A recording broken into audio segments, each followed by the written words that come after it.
Quando uma vítima faz uma queixa e esta chega às mãos do Ministério Público, o que é que este faz? Como consegue ajudar a vítima e o que faz, afinal, também ao agressor? Quanto tempo dura todo o seu trabalho? É sobre isto que conversamos com o nosso convidado deste episódio, é o Procurador Miguel do Carmo. Dirigiu já o Gabinete da Família, da Criança, do Jovem, do Idoso e contra a Violência Doméstica na Procuradoria-Geral da República. Membro e coordenador de vários grupos de trabalho na área da violência doméstica e não só. Também formador de órgãos de polícia criminal nesta área, precisamente da violência doméstica e violência contra mulheres. Atualmente coordenador da comarca de Évora e diretor regional. Muito obrigada. Este é um podcast que tem como parceira a Associação Portuguesa de Mulheres Juristas. Hoje tenho comigo a juíza desembargadora Maria Perquilhas. Muito obrigada então pela sua presença. Começamos precisamente por lhe perguntar o que é o Ministério Público, que tanto se ouve falar. Como é que podemos explicar às pessoas, quando se diz vai para o Ministério Público, agora é com o Ministério Público, o que é este Ministério Público?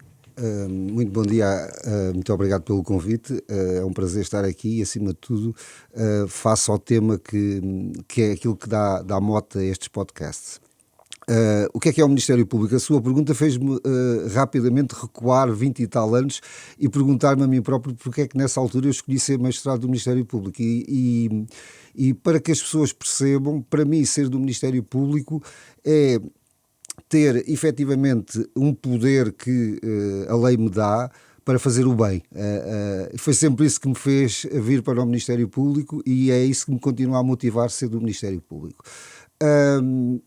O Ministério Público, ao fim e ao cabo, na área penal, e tem muitas competências em diversas outras áreas, mas na área penal é quem dirige a investigação criminal, ou seja, quando é aberto um inquérito com a notícia de um crime, é o Ministério Público que dirige esse processo e dirige-se com a coadjuvação dos órgãos de polícia criminal. No caso da violência doméstica, muito em particular, em função daquilo que é um processo que inevitavelmente tem que ter natureza urgente, ou seja, ele tem que andar mais rápido do que os outros todos.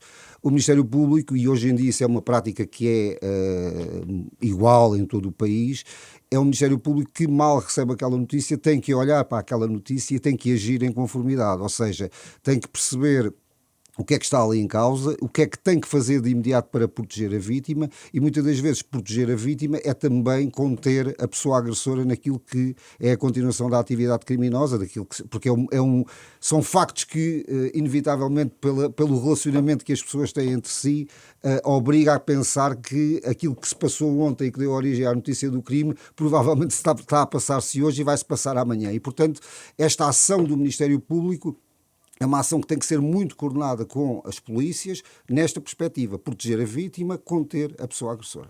A partir do momento em que a vítima faz queixa, junto da GNR, da PSP, da Judiciária, e quando inicialmente essas folhas chegam às mãos do Ministério Público, quais são os primeiros passos? O que é que o Ministério Público faz?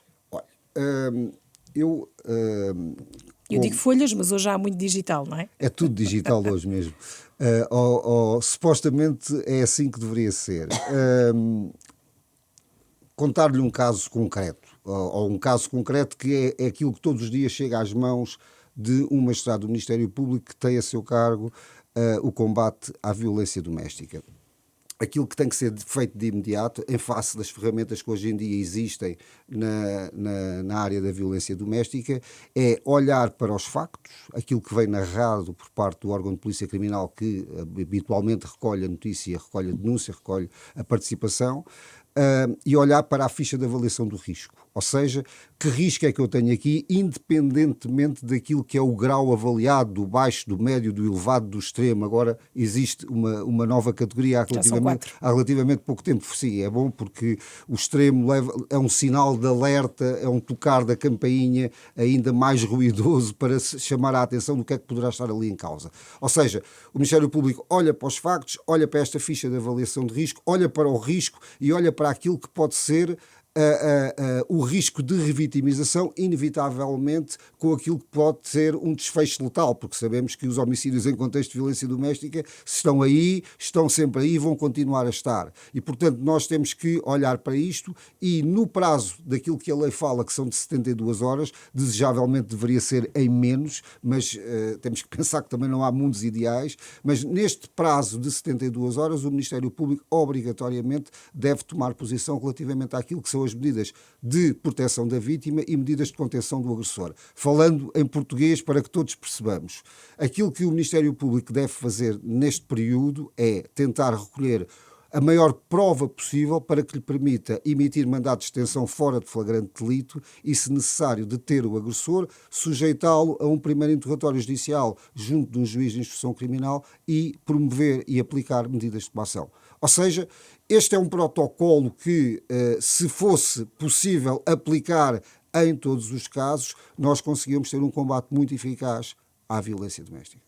E isso implica necessariamente a audição da vítima, neste caso, pelo Ministério Público? A vítima,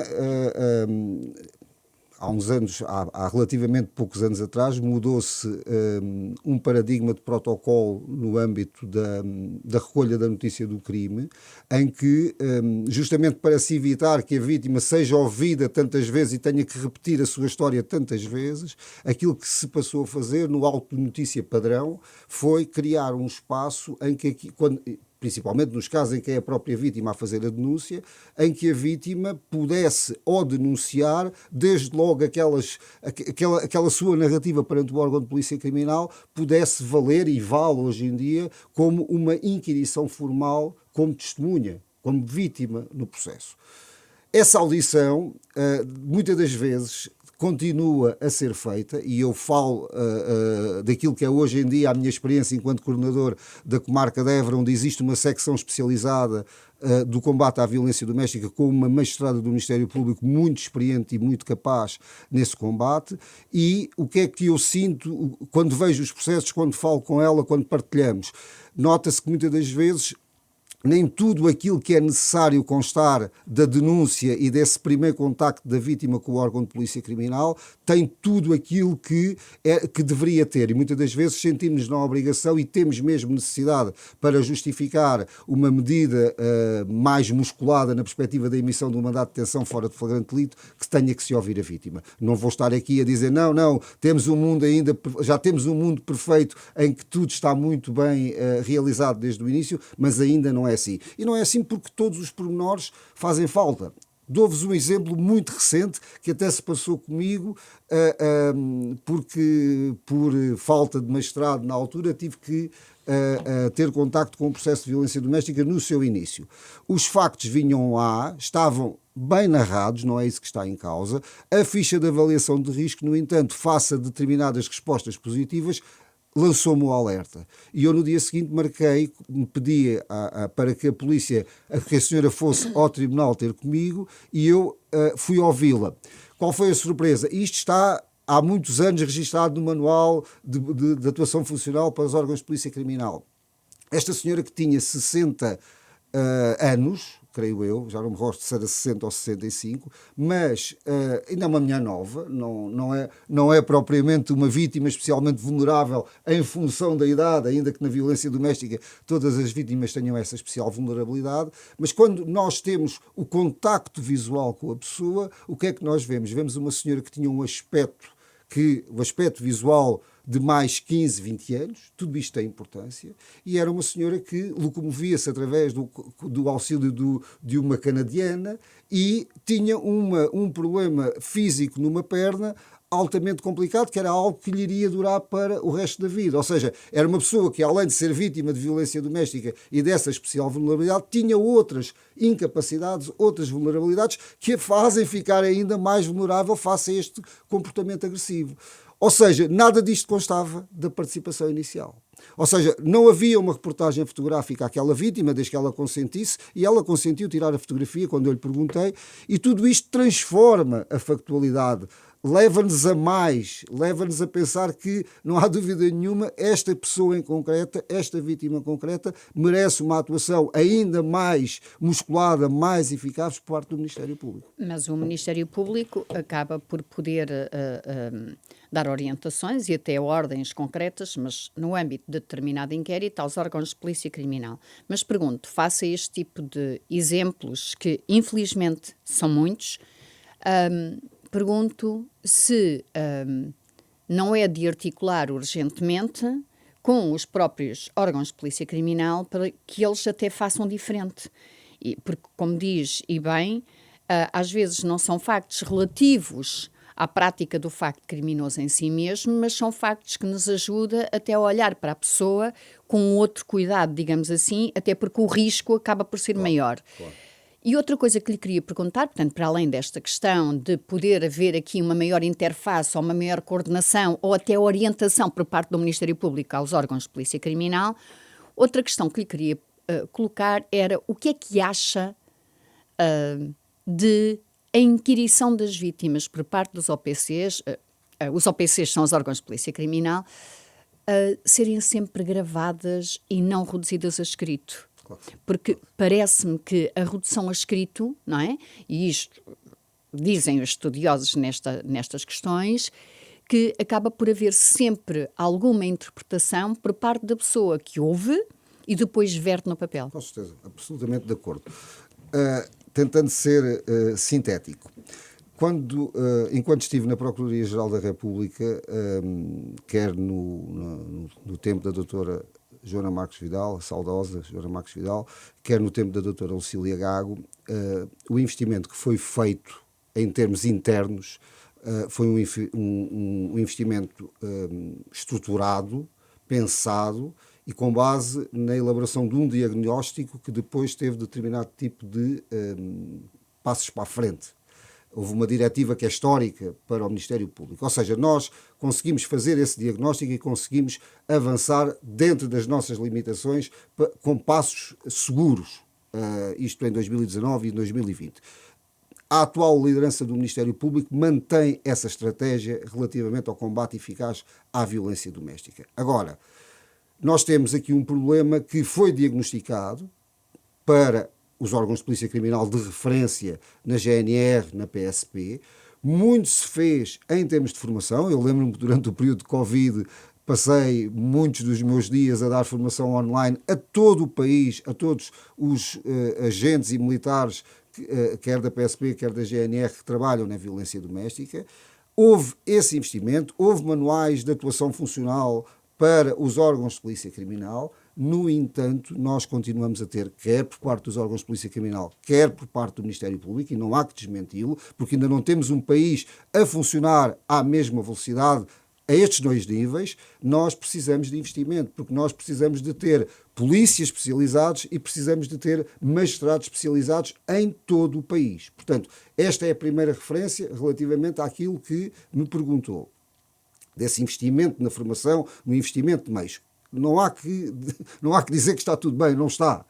E, relativamente à segunda parte da sua questão, obviamente tem a ver com a primeira, que é, se nós tivermos este investimento, necessariamente nós vamos ter audições mais bem feitas, por quem sabe fazer, e de acordo com aquilo que é a melhor forma de as recolher, que é através, obviamente, do método audiovisual. Quer dizer, não faz sentido hoje em dia, e nós já evoluímos muito, e a doutora sabe bem, face à sua maior experiência, que nós, há 20 anos atrás, fazíamos os primeiros interrogatórios em que o juiz ditava para a ata as declarações do arguido, as declarações do Ministério, a promoção do Ministério Público, a defesa, e hoje em dia estamos a fazer tudo isso gravado, com ganhos espetaculares de celeridade e de tempo, e que é isso que queremos na administração da justiça eficaz. Para a verdade material. E obviamente, porque às vezes uma frase dita de uma forma, vista de uma forma, com um pequeno gesto por parte de quem está a dizer vale tudo, mesmo que se reproduza na íntegra por escrito aquilo que se disse sem se ver. Porque a comunicação não é só a palavra Evidente, que sai da boca, e toda essa circunstância, como há pouco também referiu naquele caso, faz sentido para uma avaliação mais correta.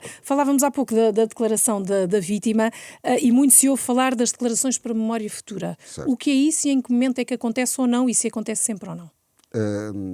É uma questão muito bem colocada e é uma das chaves do sucesso do combate à violência doméstica.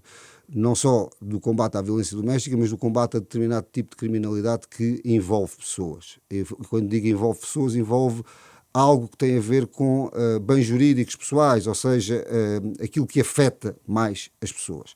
Na violência doméstica, para que se perceba, e há pouco eu falei de um instrumento hierárquico feito no tempo da doutora Lucília Gago e que vinha já pensado do tempo da doutora Joana Marques Vidal, em 2019, que depois entrou em vigor no dia 1 de janeiro de 2020, eu continuo a dizer, com muito orgulho, porque pertencia à equipa que pensou tudo isso, que desde essa altura se deu um passo diferente na história do combate à violência doméstica e justamente por causa das declarações para a memória futura. O que é que são as declarações para a memória futura? Muito rapidamente, e para que também se consiga perceber, durante a investigação, abre-se um momento naquele processo em que se está a fazer o futuro julgamento. Caso venha a haver julgamento, está-se a fazer o futuro julgamento. Ou seja, há um juiz, há um procurador, há um advogado de defesa, há o arguido, que pode estar ou não estar, em função do momento processual, mas tem lá sempre alguém que o representa, um advogado que representa a sua defesa, e temos a vítima a prestar declarações.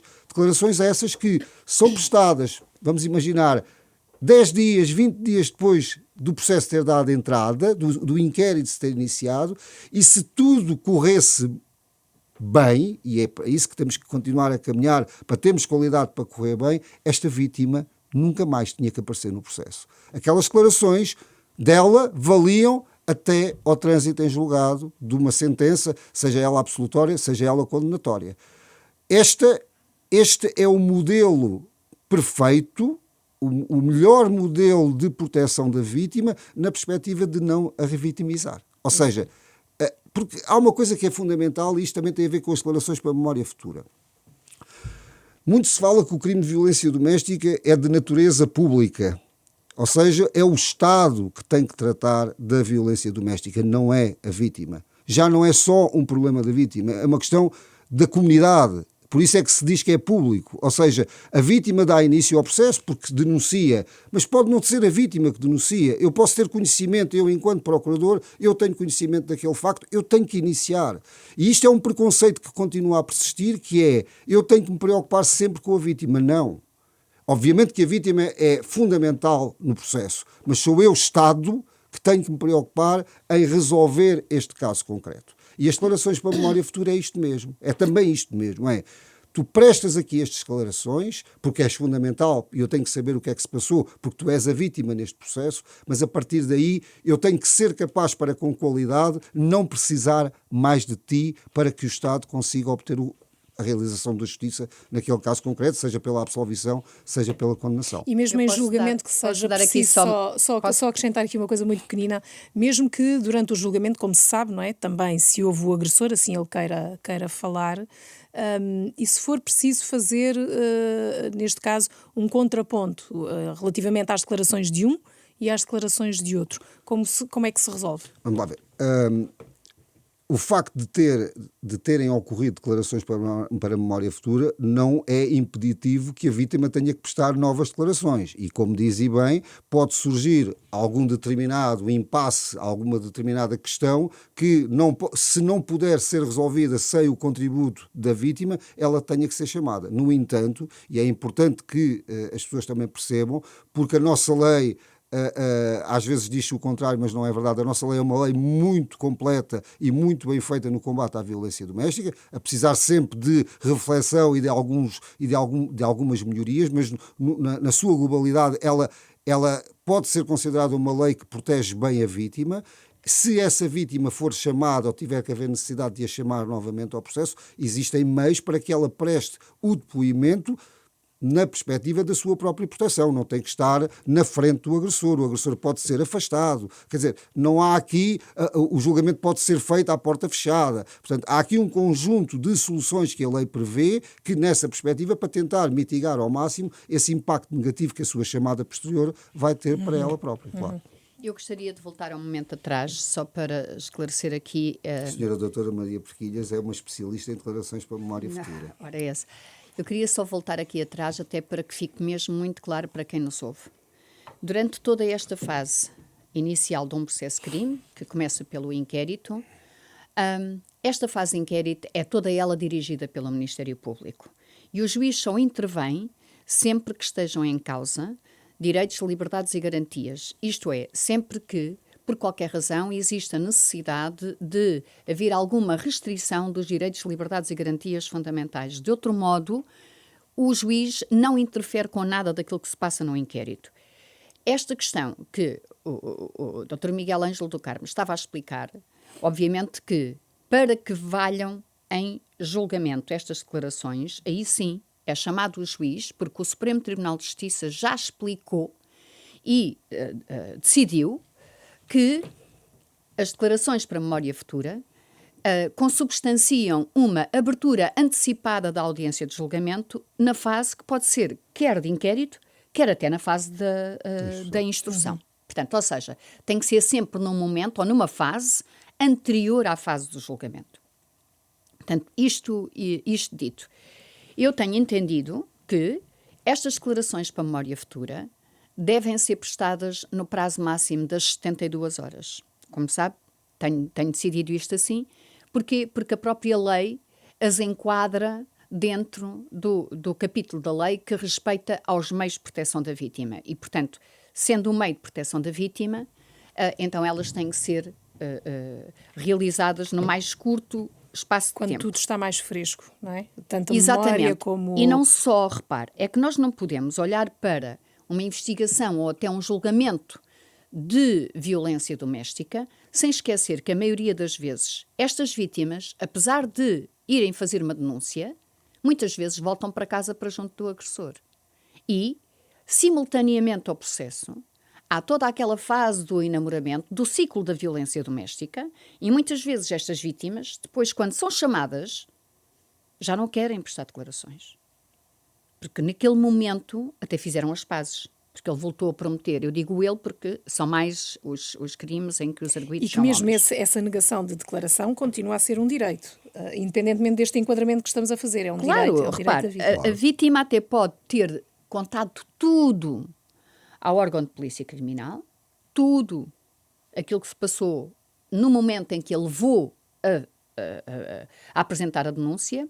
Nos momentos anteriores, é preciso ter em conta que as vítimas, em média, demoram anos a apresentar uma queixa de violência doméstica, até pode ter contado tudo e depois, quando vai ser chamada pelo Ministério Público ou até em declarações para memória futura, dizer não, eu tenho o direito a recusar o meu depoimento e eu não quero prestar declarações. Este é obviamente que é todo um risco que se corre num determinado processo. Quando nós fazemos este tipo de recolha probatória no mais curto espaço de tempo, menor hipótese nós temos de o agressor voltar a interferir e a manobrar ou manipular a vítima para que ela não mantenha as suas declarações. Daí que eu tenho entendido que, no entanto, e agora devolvo aqui ao senhor procurador, coordenador, no entanto, eu também sei que o próprio Ministério Público não tem aqui um entendimento uniforme sobre isto, porque existem magistrados que, assim que têm conhecimento de situações muito graves, imediatamente requerem as declarações para memória futura, e existem outros, e eu até entendo que até fazem bem, porque aí nós expomos menos a vítima aos tais interrogatórios sucessivos, não é? E existem outros que dizem, não, eu mesmo assim quero ouvir a vítima para que possa recolher desde já o maior número de factos possível. E aí, quando é ouvida pelo juiz, já será a terceira vez, muitas vezes com o processo ter 1 mês ou 2, já é a terceira vez que a vítima é ouvida. Uma vez na polícia, outra vez no Ministério Público e outra vez por parte do juiz. E aí eu gostaria que o Dr. Miguel... Eu acrescentaria que provavelmente se teve lesões físicas quando apresentou a denúncia, foi ao gabinete médico-legal e também lá falou sobre a sua situação e, portanto, já vamos na 4ª, ou na 5ª, ou na 6ª, ou na 7ª. Quer dizer, o modelo ainda não é um modelo perfeito, longe disso. E essa questão das declarações para a memória futura e da interpretação sobre o momento concreto em que o Ministério Público as deve requerer, obviamente que passa pelo entendimento de cada magistrado, mas também passa pelo entendimento de cada magistrado relativamente ao caso concreto. Agora, num mundo ideal, onde os meios existissem, como é óbvio, o protocolo correto seria esse que acabou de dizer.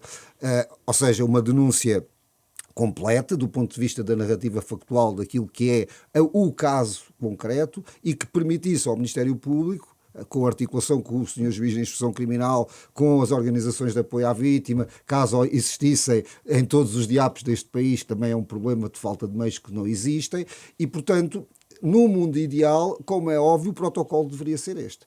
Também não é possível, no mundo real, e não no ideal, fazê-las nas 72 horas. Não é possível. Portanto, não vale a pena estarmos aqui a pensar que o temos porque não temos. Agora, o próprio instrumento hierárquico que falei há pouco de 2019 da Procuradoria-Geral da República teve a coragem de dizer que em determinadas situações era obrigatório para o Ministério Público, e veja-se, não é a lei que o diz, foi por indicação interna e hierárquica, é obrigatório para o Ministério Público em determinadas situações, risco elevado, na altura, agora risco elevado e risco extremo, crianças no contexto, repetição dos episódios violentos num curto espaço de tempo, e eu acrescentaria outras situações que têm a ver com a mera possibilidade de existir um risco letal ou um risco de uma continuação da atividade criminosa muito, muito permanente. E nestas situações, como é óbvio, aquilo que se pretende, e como disse a senhora desembargadora, as declarações para a memória futura não são apenas prova antecipada. O Estatuto da Vítima chama-lhe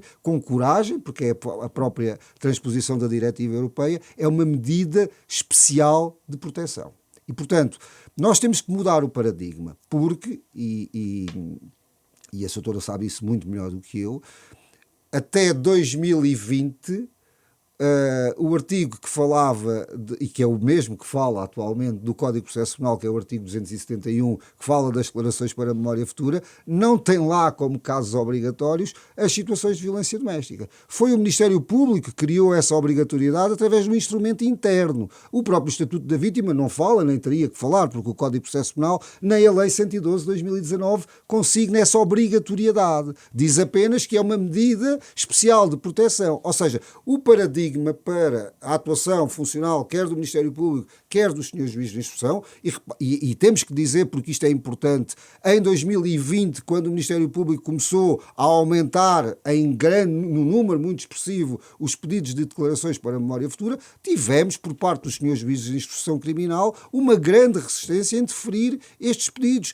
Eu não estou a criticar ninguém, só estou a criticar é que o paradigma antes de 2019, 2020 era um, e agora é claramente outro. E isto hoje em dia é uma vitória extraordinária, aliás, com os tribunais das relações, e o caso do Tribunal da Relação de Lisboa com a doutora Maria Perquilhas teve um marco importante com decisões extraordinárias nessa perspectiva, no sentido da evolução positiva. Estamos à espera de acórdãos de uniformização do Supremo Tribunal de Justiça relativamente ao próprio valor das declarações, mas isso já eram questões técnicas, não vale a pena estarmos aqui a falar, e provavelmente isso até poderá ser alvo de alteração legislativa. Mas, e para concluir esta parte, e para dizê-lo com toda a coragem, nós sabemos como é que a violência doméstica tem que ser investigada. Não tenham dúvidas disso.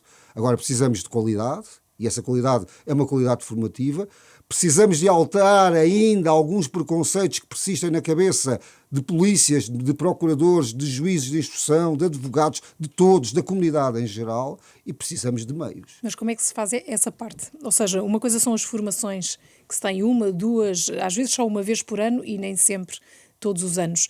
Mas estamos a falar de mentalidades. Claro. Não estamos a falar só de informação prática da ação do dia-a-dia? Nós estamos a falar, acima de tudo, e na minha perspectiva, de uma mudança de paradigma do próprio pensamento sociológico, cultural, de olhar para isto tudo. Não é? Nós fomos educados numa perspectiva completamente diferente daquilo que é a visão sobre a igualdade entre as pessoas e a igualdade entre os homens e as mulheres. E tal como dizia há pouco a senhora desembargadora, nós temos uma percentagem muito elevada e muito expressiva de quem é que agride e de quem é que é vítima. E, portanto, não há que estar aqui a tentar mitigar o problema. Não, ele existe e é um problema de género. Isso não vamos estar aqui a dizer o contrário, apesar de todo o respeito para os homens que também são vítimas e na perspectiva da violência doméstica filioparental, com os filhos a agredirem os pais, que é um problema gravíssimo e podíamos chamar aqui à colação outros relacionados com a saúde mental, mas isto tudo é um diagnóstico que é conhecido, não é por aqui. Nós temos o diagnóstico feito. O problema, e vou voltar a dizê-lo, já o dizia quando estava na Procuradoria-Geral da República e digo estando como magistrado coordenador da comarca de Évora, onde, insisto, existe um modelo a trabalhar a violência doméstica numa articulação que eu diria que é exemplar entre a magistrada que coordena a segunda secção especializada e os órgãos de polícia criminal que a coadjuvam.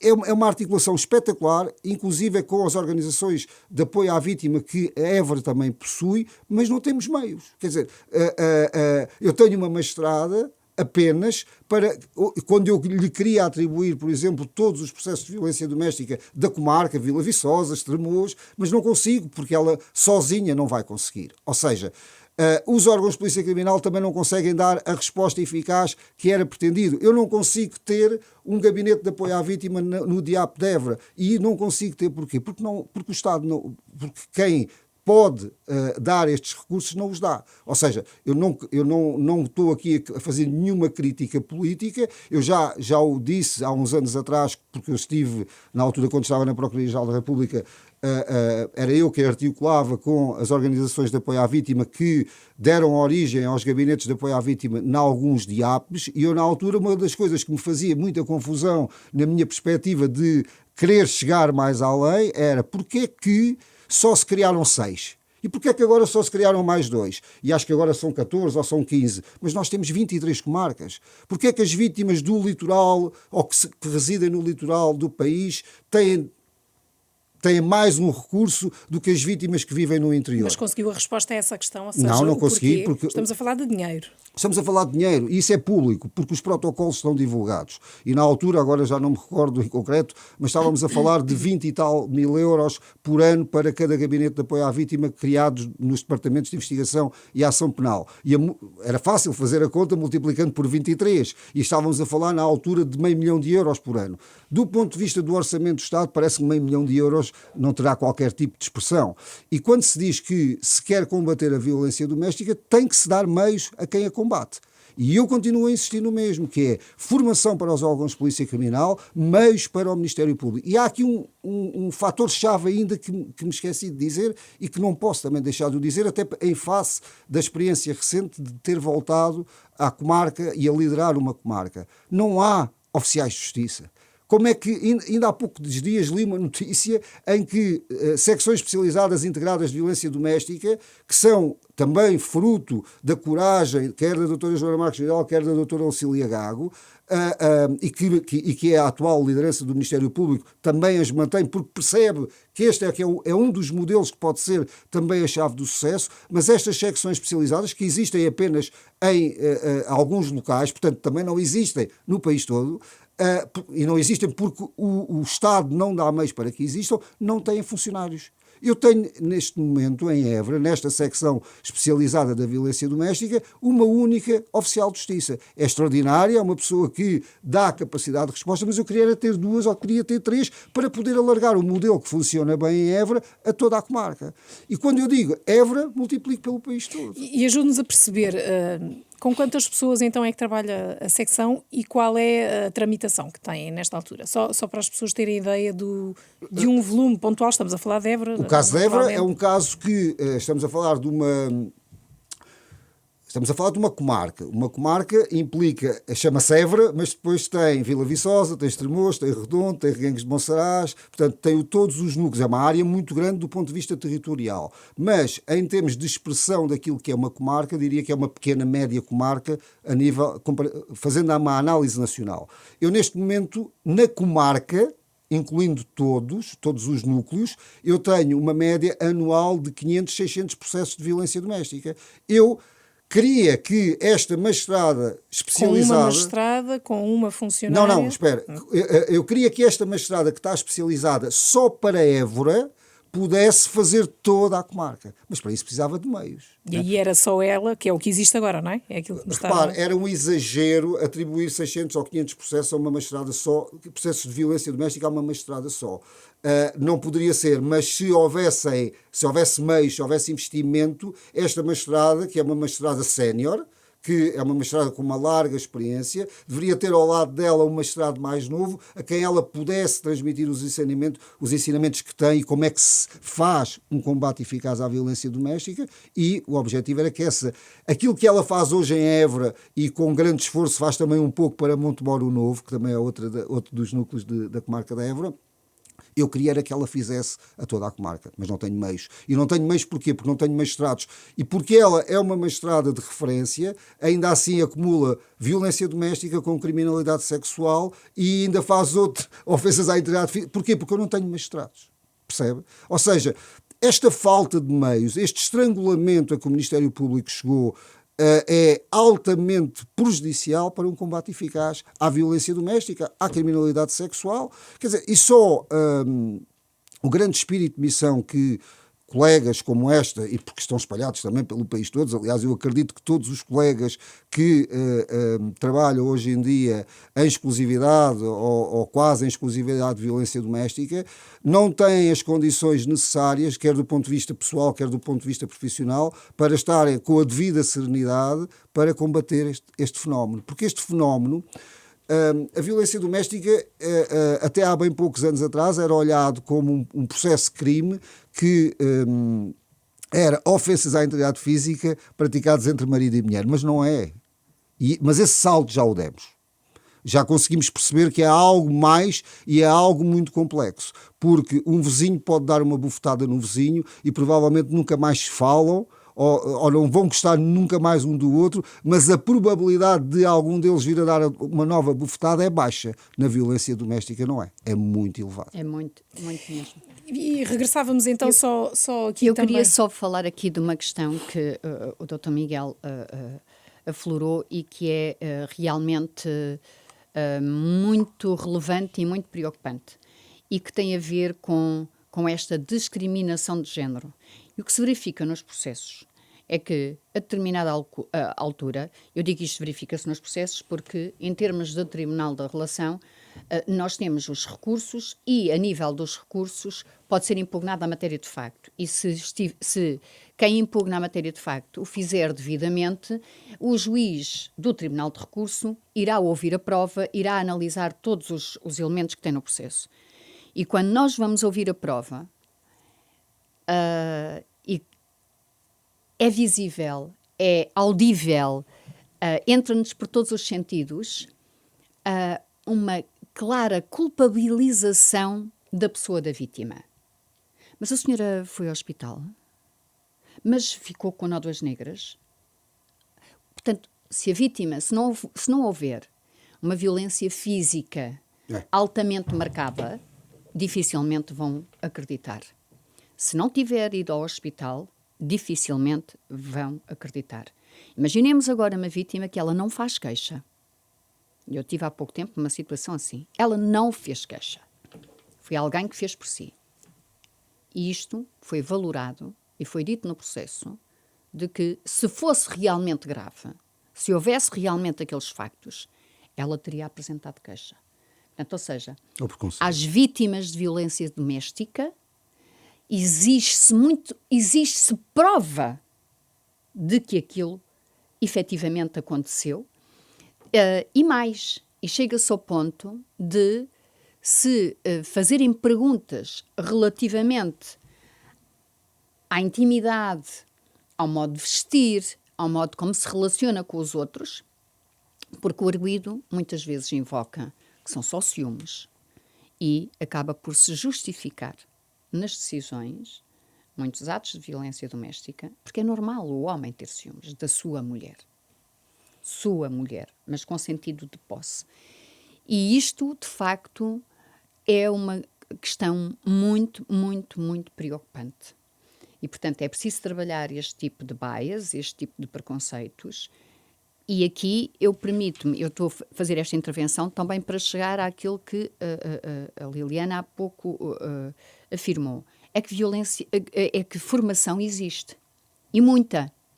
E todos os anos o Centro de Estudos Judiciários dá várias formações sobre violência doméstica. E nos últimos anos tem inclusivamente permitido em português a quem quiser frequentar, sem limite de inscrições, programas sobre direitos humanos e sobre, concretamente, violência doméstica, que são os cursos do programa HELP do Conselho da Europa, em que nós podemos fazer a formação quando queremos, à hora que queremos, e vamos fazendo tipo testes de conhecimento a nós próprios. Portanto, nós estudamos as matérias e vamos abordando. Do mesmo modo que o Centro de Estudos Judiciários todos os anos tem dado formação sobre estas questões dos bias, dos atalhos, das heurísticas, que todo o nosso cérebro, de todas as pessoas, não é só dos magistrados, acabam por fazer, porque é importante para a sobrevivência do nosso cérebro. E, portanto, para levar que os magistrados percebam se eu me estou a projetar naquele próprio julgamento, se eu estou a olhar para aquela situação com o meu próprio conhecimento ou com até as minhas vivências, e como, felizmente, eu não fui vítima de violência doméstica, então eu olho pelos meus olhos e digo assim, não, porque uma mulher que até tem uma carreira jamais se sujeitaria a isso. E isso faz com que eu já não dê importância à prova que está a ser produzida. De qualquer forma, só acrescentar uma coisa que me parece também importante em termos de transmissão e de um voto de evolução nesta temática. Tal como disse a senhora desembargadora, é mais fácil, digamos assim, olhar para os processos de violência doméstica quando existe um dano físico do que em detrimento daquilo que é o dano psicológico ou o dano psíquico. No entanto, também muito já se fez nesse campo, porque até há bem pouco, há uns anos atrás não se fazia. Ou seja, já estamos a olhar também para o dano psicológico e para o dano psíquico, já o estamos a avaliar e já estamos a prender pessoas também só com violência psicológica ou violência psíquica. E eu, porque neste momento sou um apaixonado pela minha comarca, não posso deixar de referir um aspecto que, muito recentemente, numa situação onde a falta de meios levou a que a magistrada titular demorasse 5 ou 6 dias a fazer transcrição de mensagens, porque era uma violência psicológica e uma violência psíquica através de mensagens de WhatsApp, de SMS, não sei, porque ela não tem uma ferramenta informática que lhe permita fazer esse copy-paste de uma forma mais eficaz. Apresentou o caso ao Sr. Juiz de Instrução Criminal da Comarca da Évora e esta pessoa agressora foi presa preventiva. E porquê? Porque as mensagens indicavam claramente um perigo de vida para aquela vítima. Ou seja, Évora tem nesta perspectiva, houvessem mais meios, mas temos uma especialização por parte do Ministério Público, temos um juiz de instrução criminal que é uma pessoa muito sensível, muito especializada, muito dedicada também à violência doméstica, e para que se tenha uma ideia, de 2024 eu fiz a análise desses dados, isso está divulgado também na página do microsite da Comarca de Évora, de 1 de setembro de 2024 a 1 de setembro de 2025, a maioria dos primeiros interrogatórios judiciais, as tais medidas de proteção da vítima e de coação à pessoa agressora, foram muito dedicadas à área da violência doméstica e com uma percentagem muito significativa de aplicação de medidas de coação, entre elas a prisão preventiva, quando é necessário, como é óbvio. E era aí que eu queria regressar.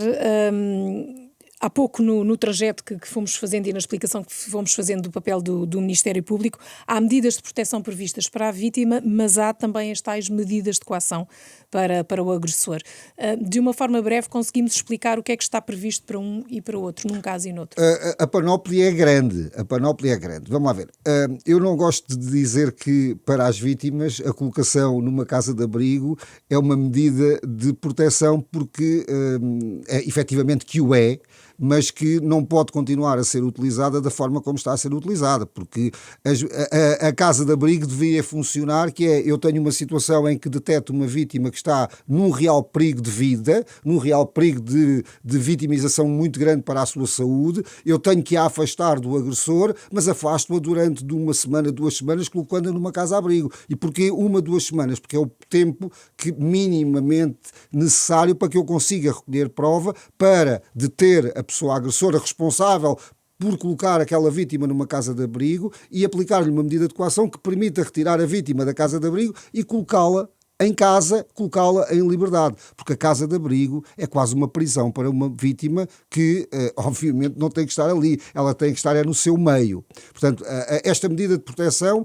para a vítima, obviamente, para estes casos muito, muito identificados. Já falámos das declarações para a memória futura, já falámos da teleassistência, da teleassistência não falámos, que é o famoso botão de pânico, que também existe, mas que não deve ser algo que se generalize na sua aplicação, porque muitas das vezes ele pode ter a teleassistência pode ser importante, mas não salva ninguém da possibilidade de ser novamente agredida ou, em casos extremos, de ser alvo de uma tentativa de homicídio ou mesmo do homicídio.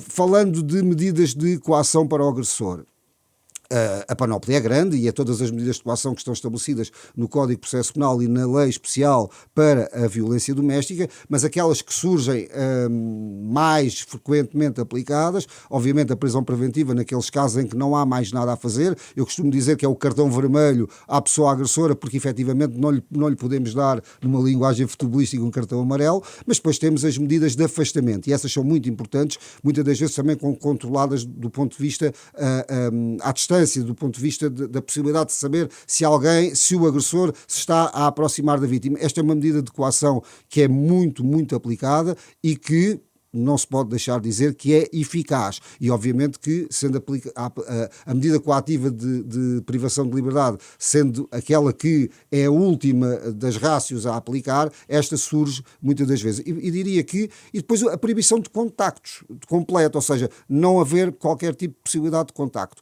Há uma medida de coação que é uma inovação que surgiu na lei em 2021 e é uma medida de coação que ainda está a pouco e pouco a ter maior aceitação, quer por parte do Ministério Público, quer por parte dos senhores juízes de instrução criminal, que tem a ver com a possibilidade do juiz, da aplicação de medidas de coação no processo penal, aplicar medidas que têm a ver com a restrição ou a suspensão do exercício das responsabilidades parentais, quando no contexto existem filhos. Esta medida é uma medida muito, muito importante, porque muitas das vezes, e grande parte das vezes, as crianças também são vítimas da violência doméstica. E mesmo que se consiga, entre aspas, por momentos resolver ou tentar conter aquilo que é a violência doméstica entre marido e mulher, aqui, muitas das vezes os filhos, não havendo uma definição musculada, séria, corajosa relativamente ao exercício das responsabilidades parentais, é aquele exercício que pode motivar novo conflito. E muitas das vezes conflito também dirigido às crianças. Sim, mas muitas vezes o Ministério Público acaba por requerer as declarações para memória futura à vítima mãe. E não o faz relativamente às crianças. E não o faz relativamente às crianças. E as crianças acabam por ser muito esquecidas aqui. E depois, o que tenho verificado é que, não obstante requerer a aplicação da medida de coação de afastamento e da proibição de contactos, também se esquece das crianças. Tal e qual. E aqui temos depois este problema que a lei depois, a meu ver erradamente, mas na altura em que foi alterado o Código Civil e o regime geral do processo tutelar civil, isto foi apresentado como uma grande inovação, mas que, a meu ver, só atrapalha. E o que é que eu me estou a referir? É que sempre que existe uma situação de violência doméstica, os senhores órgãos de polícia criminal têm que imediatamente comunicar para a CPCJ, portanto, a Comissão de Proteção de Crianças e Jovens, para abrir um processo de promoção e proteção. E depois, se houver aplicação de determinadas medidas de coação, o próprio Ministério Público tem que tem que pedir uma certidão, tirar uma certidão, aliás, tira uma certidão do inquérito, porque apesar de ir ao juiz para as declarações para memória futura, depois o processo regressa após esta diligência, a realização desta inquirição antecipada de prova volta para o Ministério Público, e o Ministério Público do processo de crime é obrigado a comunicar desde logo ao Ministério Público responsável pela área da família e das crianças, que tem que dar início a um processo urgente de regulação das responsabilidades parentais. E lá vamos nós ouvir outra vez as pessoas todas envolvidas num outro processo. Porque é que isto poderia ser totalmente dispensado? Se no processo de crime, efetivamente, se tomassem desde logo todas as diligências, claro, para que, não sendo, repare, é que uma medida de coação pode ser revista, pode ser até revogada pelo Tribunal Superior, mas apenas dura enquanto durar o processo penal.